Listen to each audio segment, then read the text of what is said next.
मला वाटतंय हा खटला सीबीआय कडे आहे, तर सीबीआय ह्याच्या बाबतीत काय करते ह्याच्यावर लक्ष आहे माझं.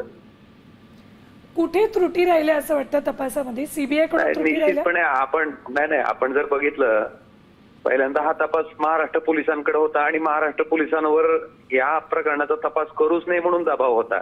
हो. आणि म्हणूनच आम्ही माननीय उच्च न्यायालयात याचिका दाखल केली होती की ह्या केसचा तपास जो आहे तो सीबीआय कडे वर्ग करा म्हणून.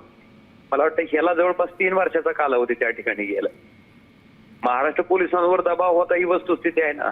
एक लक्षात घ्या, माझा राजकीय निर्णय हा पूर्णतः वेगळा आहे. केस साठी आम्ही मागच्या 20 वर्षापासून माझं कुटुंब त्या ठिकाणी प्रामाणिक प्रयत्न करतोय.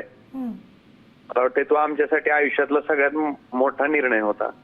त्यामुळे तो ऐकणं माझं, त्याला प्राथमिकता देणं माझी जबाबदारी होती. त्यामुळे तो निकाल आता मी ऐकलाय. मी माझ्या मतदारसंघात जाईन आणि माझ्या मतदारसंघातील कार्यकर्त्याशी चर्चा करून मी निर्णय घेईन. पण तुम्ही आता ठाकरेंसोबत राहणार का? आपल्याला आताच सांगितलं ना, याच्या बाबतीत माझा जो काही राजकीय निर्णय आहे तो माझ्या कार्यकर्त्यांशी, माझ्या जनतेनं मला त्या ठिकाणी लोकसभेत पाठवलंय, त्या मायबाप जनतेशी चर्चा करून मी निर्णय घेईन. निकाल माझ्यासाठी महत्वाचा आहे. निकाल झाल्याच्या नंतर माझ्या मतदारसंघात जाऊन मी निर्णय घेईन, हेच माझे पहिलेही वाक्य आहे ना आताही आहे. महाराष्ट्रातील सर्व बातम्यांचे विश्वासार्ह व्यासपीठ,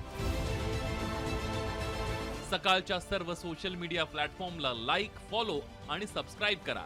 तसंच सर्व नोटिफिकेशनसाठी बेल आयकॉन प्रेस करायला विसरू नका.